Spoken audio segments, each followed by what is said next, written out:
All right, shalom, shalom. First and foremost, I'd like to give all the honor and praise and glory to Yahweh, Bahashem, Yahushua, Bahashem, Rachakodash.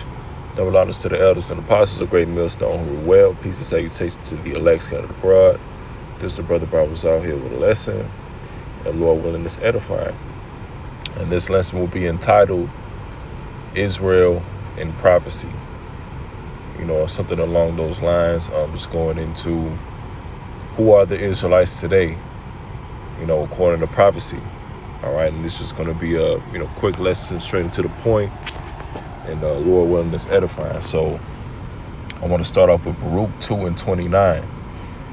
It says, "If ye will not hear my voice, surely this great very multitude shall be turned into a small number among the nations, where I will scatter them." Now this is going into, of course, the curses of Deuteronomy, the 28th chapter, that if we went off from the covenant that we made with the Most High, then we get all the curses of that chapter, right? Deuteronomy 28, which our people are still going through today. And a part of the curses was us being scattered throughout the four corners of the earth. All right. Verse 30. "For I knew that ye would not hear me, because it is a stiff-necked people, but in the land of their captivities they shall remember themselves." See? And the scriptures go into a falling away period, us being discontinued from our heritage due to us, because of the curses, right? Being taken into slavery through cargo slave ships. And once we got into the Americas or the New World, we completely lost our way. Didn't know who we were as a people, and were serving gods and that we have not known, right? And that's what that goes into in Deuteronomy, the 28th chapter. That hasn't happened to another nation of people, right? Being led, into cargo slave ships through slavery. And you know what? Let me get that, and then I'll get Jeremiah after that. Get straight to the point. So all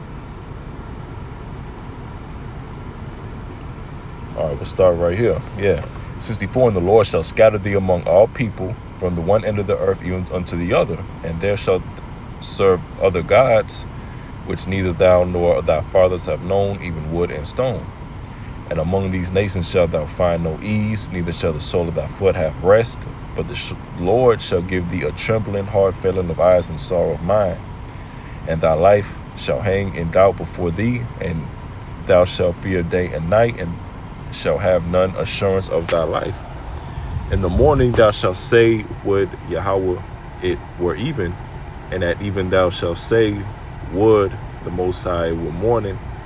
For the fear of thine heart wherewith thou shalt fear, and for the sight of thine eyes which thou shalt see." All right, now here's the point.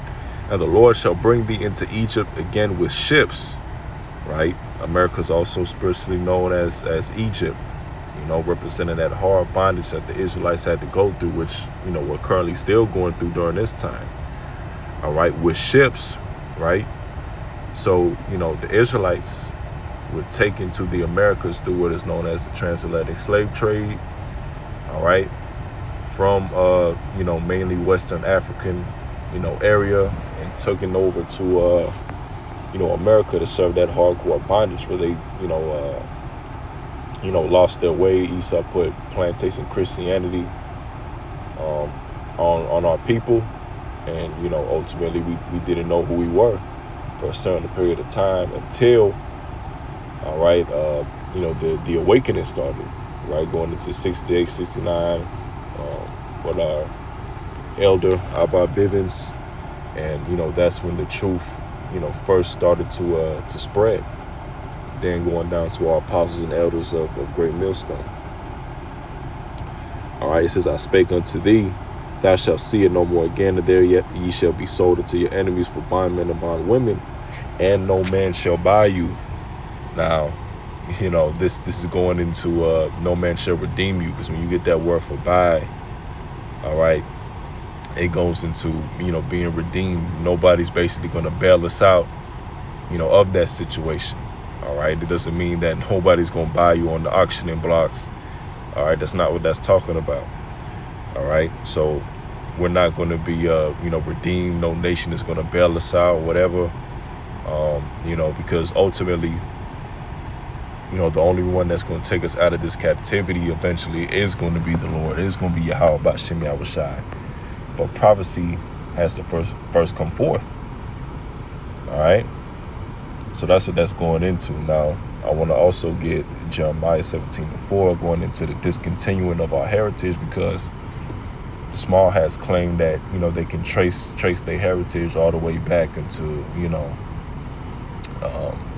being a certain time period of them knowing they're Israelites. I don't remember exactly how they worded it, but there are some small hats that says that they can trace their lineage all the way back to Israel, which is a damn lie.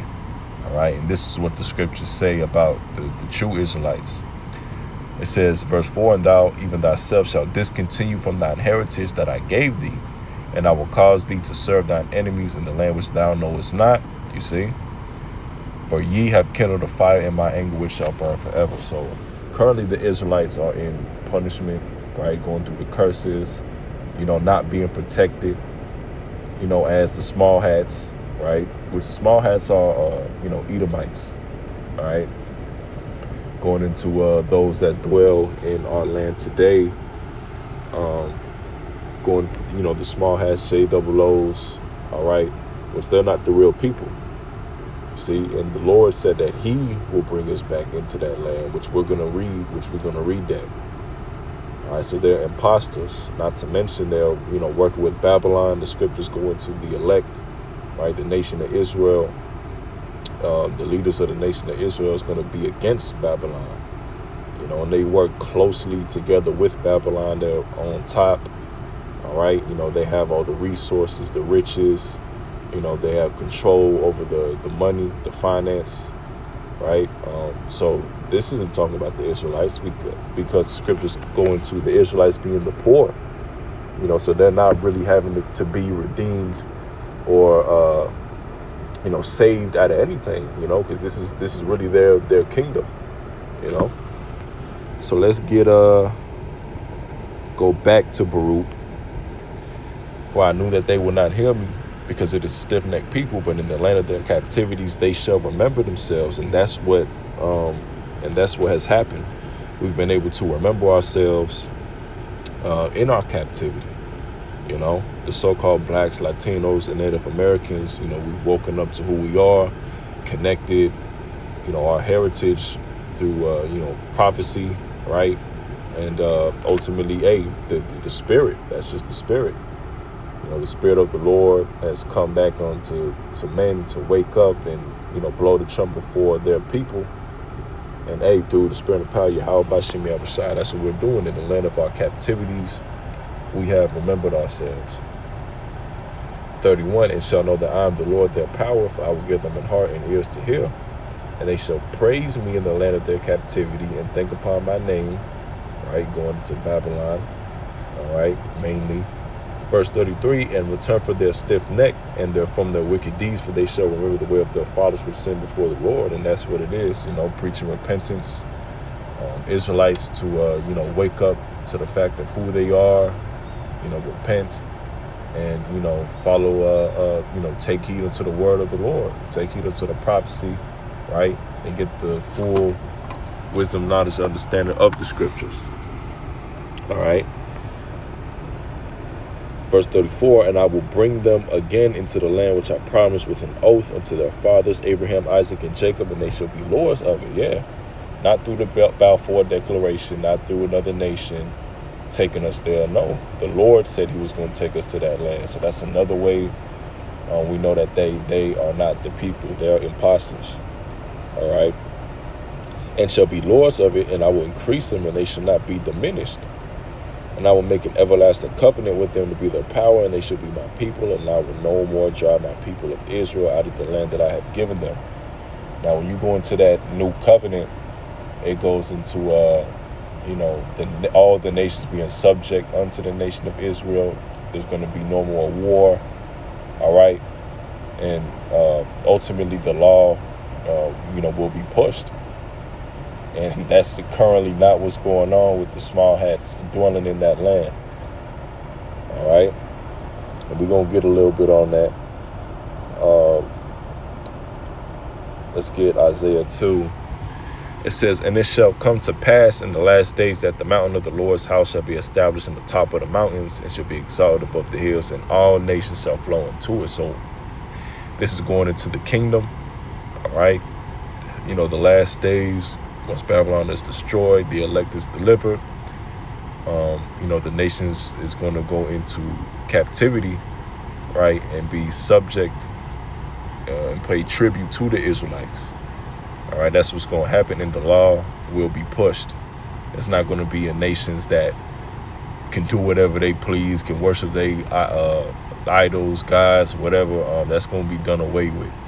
The only power that's going to receive all the praise and glory and the worship is going to be Yahweh by Shemi. Verse 3, "And many people shall go and say, Come ye, and let us go up to the mountains of the Lord, to the house of the power of Jacob, and he will teach us of his ways, and we shall walk in his paths. For out of Zion shall go forth the law and the word of the Lord from Jerusalem." So again, the law is going to be what is pushed. All right, you got small hats, and I believe there's a city there called like Pink City. It's a bunch of sodomites there. All right, these different small hats, they don't believe in the Messiah, or maybe they believe in the Messiah, but they don't believe that he is the Son of the Lord, right? So they completely go off, and the law is not being pushed throughout the four corners of the earth. You still got people committing adultery, sodomites, women being whores. All right, people being able to worship whatever gods they choose, whatever gods they please. All right, so currently we're not living in that time. All right. Verse 4, "And he shall judge among the nations, and shall rebuke many people, and they shall beat their swords into plowshares, and their spears into pruning hooks. Nation shall not lift up sword against nation, neither shall they learn war anymore." And it's constant war in the nation of or in the land of Israel right now. All right, battling over that land, teaming up with Babylon, America, waging war in the Middle East. The scriptures say that in the last days, there's going to be war in that area in the Middle East. You see? So that's another way that we know that, those ain't the people, and that we're currently in those last days to where, the Israelites is getting ready to go back unto that land, but that comes with us doing our part, prophesying, making our bodies a living sacrifice, just being the servants of Yahweh by Shemi, keeping that oil with us, to, Lord's will, receive that salvation, and that's what this this gospel is about, man. The Israelites coming back to the power and Lord's will, receiving that salvation. That's what it means when you have the 100% truth, meaning you having the 100% knowledge of how to obtain salvation. All right. Ezekiel 36:5. "Therefore thus saith the Lord Yahweh, surely in the fire of my jealousy have I spoken against the residue of the heathen, and against all Idumea," which that's the Greek way of saying Edomite, "which have appointed my land into their possession with the joy of all their heart, with the spiteful minds to cast it out for a prey." So this is going into a time, right, which is going into now, where there's going to be a people that's, portraying themselves to be the people of Israel that dwell in that land, but they're not the people. They're really the Edomites, and that goes into what we see today. That's exactly what's going on today. The people in that land are the Edomites. They rule the world, right? They in control of the banks, control of all these different companies, corporations. They're the rich, so they're not even in slavery. They're not even, being oppressed. Even if you say anything, speak out against them, people have been thrown in jail. People have, been having their channels, their platforms taken down. So this is not going into the people. All right. So Isaiah 14:1, for the Lord will have mercy on Jacob and will yet choose Israel, set them in their own land. So there's another scripture going into the Lord setting Israel in their own land, Jacob and Israel going to the northern and southern kingdom. I don't even believe that the small hats really talk about the northern kingdom. It's just Judah, Benjamin, and Levi, if I'm not mistaken. So they don't even go into the northern kingdom, and set them into their own land. And the strangers shall be joined with them, and they shall cleave to the house of Jacob. And the strangers are going to the Israelite foreigners that scattered. That's only talking about the nation of Israel. All right. Verse 2, and the people shall take them and bring them to their place, and the house of Israel shall possess them in the land of the Lord for servants and handmaids, and they shall take them captives, whose captives they were, and shall rule over their oppressors. And the average small hat is not being oppressed. They're put in positions to thrive. They're the rich, right? They are in cahoots with Babylon the Great, as allies. So that's not going into a people that's